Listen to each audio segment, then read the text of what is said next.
question is, how do I get my youth back? I think you get to contemplate that when you get older. So I've got the advantage that I am going to hit 66. It's a question that only oldies like us get to ask. How do I get my youth back? So what's the answer? I don't really know. This is going to be what they call a stream of consciousness answer. So I'm just going to talk my mind and see where it leads to. A process of exploration, if you want to call it that. So, youth, what is it? Obviously, the body ages and you can't get a new body back anymore. So, what is youth? What are the aspects of youth that I want to get back as I get older? Now, it's been a year since my last video, my birthday video, obviously. A bit has changed, and this is what I call the delta, right? And the delta is the change from one point in time to another point in time. And the greatest delta, I think, for me, is the appearance of this thing called the large language model. And this is ChatGPT 4 or GPT-3, which is now GPT-4. It's what they term artificial intelligence.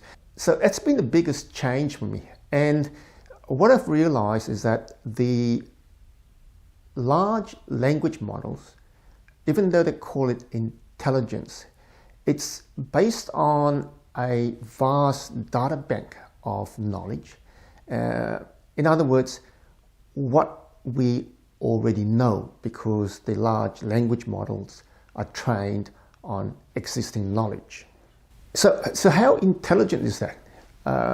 Because we know that in the realm of knowledge and experience, there are really four quadrants of knowledge and certainty.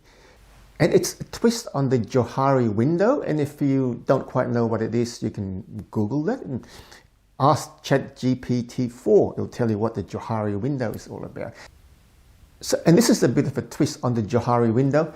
And what it is if you draw a line on the horizontal axis, and it's what you know, your knowledge.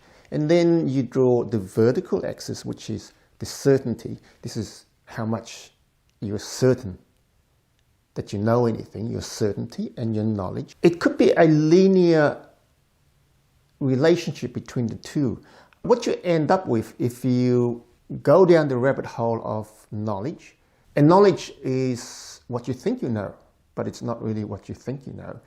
Because when you first start, you don't really know anything. So at the bottom, the start of the curve, it's where you don't know anything, which is the same as you don't know what you don't know.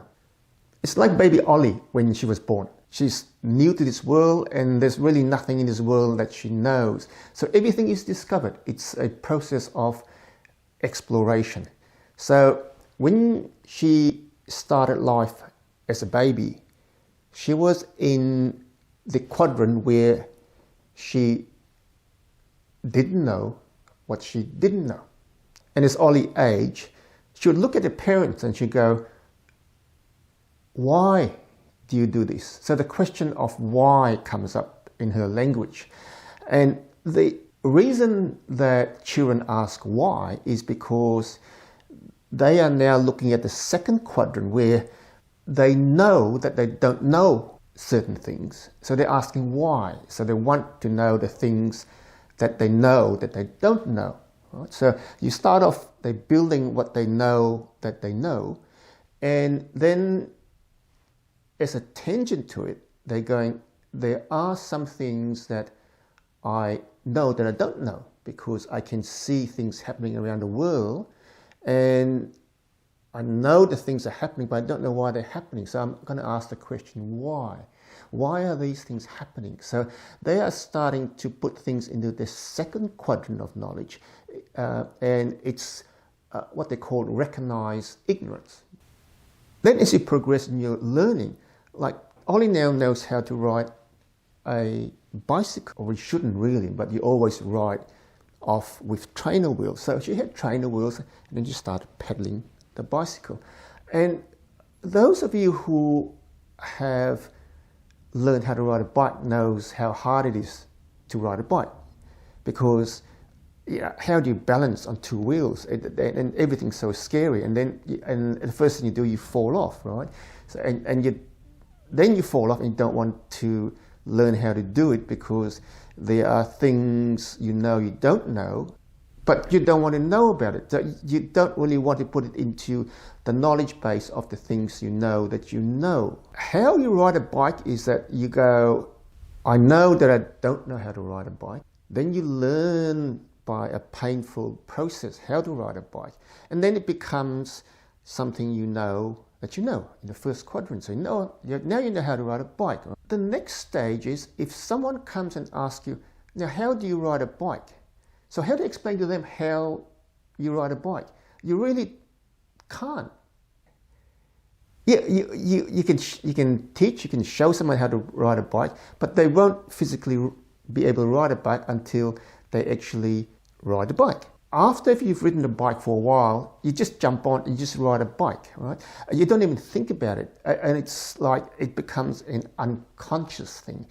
And this is the third quadrant. These are the things that are in your subconscious. So things like you just jump on, you ride a bike, you don't really know how it's done, but it's an unconscious knowledge. It's like your gut feel, for instance, right? People say, how do you know? And you go, well, I had this gut feel about this thing happening. I don't know why. So it's an unconscious knowledge. It's that third quadrant of knowledge. And this is all as you start growing up, you develop all this, the three quadrants now, and this is the fourth quadrant that we're going to look into. And this fourth quadrant is, I guess, the ultimate quadrant, because this is the quadrant of things you don't know that you don't know. And so what is this quadrant, the things that you don't know that you don't know? Well, if you don't know about anything, you just don't know about it. It's something that's discovered, right? What's an example? Well, AI, for instance, right? This ChatGPT thing, right? Now, this time last year, absolutely no idea that this is going to come on the horizon and kind of start to change things, right? It falls into the last quadrant, the things that I just don't know that I don't know. And for me, it's a really interesting quadrant because it goes back to what I believe youth is all about. Because I can see young Ollie as she grows up and we do things together, and then I'll do something and then she'll go, I know that, let's go and do something different. I can see her going, first quadrant, she knows what she knows, right? And then she wants to explore the other quadrants. And the other quadrants could be into the quadrant of knowing what she doesn't know. And she'll go, can you show me how this is done? Because she doesn't know how a thing's been done. Or she can jump into the final quadrant, into the things that she didn't know that she didn't know. So what she'll do is she'll go and start exploring things into the exploration stage. So she'll go, let's go and do this. No idea how it's going to end up, but somehow something happens. And we come up with creation, and she goes, well, that knowledge goes into the first quadrant again, and it's what she knows now. So she's continuously trying to pick up on the things that she doesn't know and exploring the other quadrants of knowledge, especially that last quadrant where there are things that we don't know. That is the most interesting quadrant. And to answer the question about youth, how do you get back to your youth? We all know that the body ages. So it's something that we know in the first quadrant. And we know that if we want to have a a life of vitality. Now, if I want to go from here to when I die, there are two important things to do, and that is exercise and nutrition. If I get those right, then chances are that the body is going to be able to carry through to when I die in the most efficient way. Now, do I do it? I try. I know a lot of people struggle, and I have my own struggles with exercise and with nutrition. So the things you know, what do you do about them? Well, it's quite obvious. The things you know, you just do them, right? And there's so much stuff that we know that we just don't do. We know what's good for us, and we know what should be done. We just don't do it, right? So the first quadrant, the things that you know, you already know it. But if you don't do it, you don't really know it. So you've got to do the things you know, right? The things that you know you don't know, what do? You ask the question. So ask.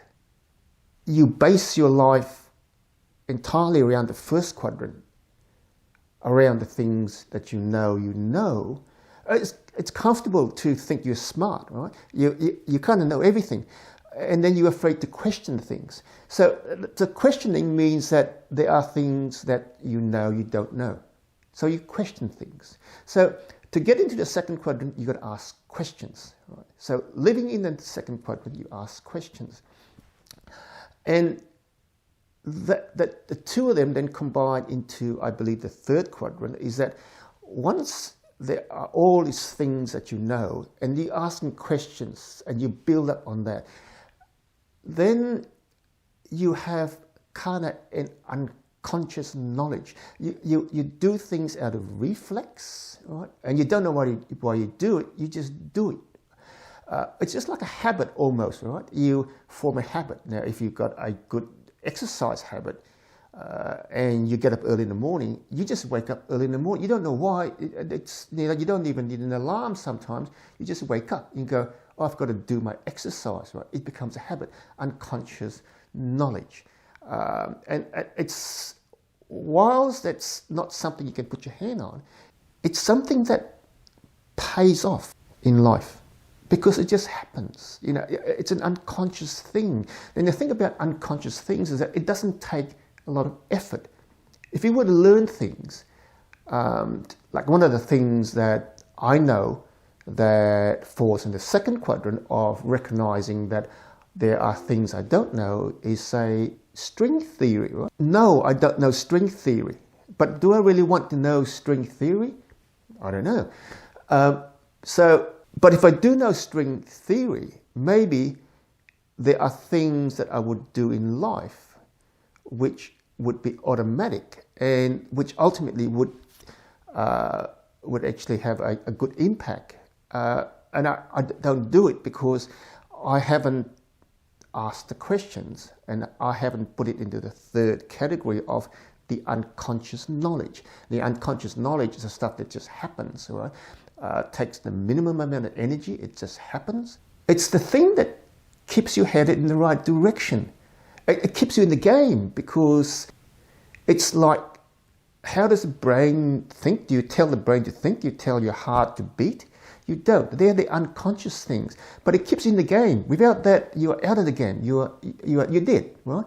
Unconscious knowledge. What do you do about it? I think you just use it.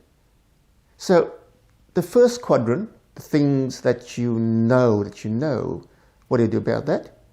Right? You've got to work on it. The second quadrant, the things that you don't know, what do you do about that? You ask the questions. And the third one, the unconscious knowledge, the things that you don't know, that you know, right? Just let it go, let it flow. You don't do anything about it. It just happens, right? So in that quadrant, just let it go, right? And it'll just work for you. So that brings us to the last quadrant. The last quadrant and the last quadrant is the things you don't know that you don't know. What do you do about that? Now, that's a good question. And I think my answer is, the response is exploration. Exploration means that like you don't know what's out there, so you go and explore. And looking at how young Ollie has developed, right? I know that is part of youth, in the exploration. You go exploring, right? So going back to the original question was, do I want my youth back? And obviously I do, but how do I get my youth back? Now, I believe that youth is about exploration. Now, if you are living in the 4 quadrants, and especially if you are embracing the 4th quadrant, the things you don't know, that is youth. Youth is about finding things out. It's about exploration. So this is how you get your youth back, is that you've got to embrace the quadrant of the things you don't know that you don't know. And you might have to rely on the other quadrants, the quadrant of ignorance, asking questions. Asking questions, very, very important, because asking questions will lead you to what you don't know, because you go down certain rabbit holes and you explore and you go, I didn't know that. And when there's lots of things that you can say to, I don't know that, that I believe is growth. Growth is youth, because young people grow, old people die, right? So we don't want to die. We don't want to come back into the first quadrant saying that now we know everything and we stay in that quadrant, because there's no exploration anymore, right? You don't even ask questions. You may subconsciously keep your body ticking over in the unconscious knowledge. But in terms of life, there's really no life, because life is about exploration. It's about trying to figure out the things you didn't know. I'll have to wish myself happy birthday. 66 is kind of pretty old. I don't know what's going to happen between now and my next birthday, but I'm certainly going to go out and explore things. There's a lot of really exciting things coming around the corner for us. So the next year is something to look forward to. And if I'm alive, there'll be another video next year. How about that? Happy birthday.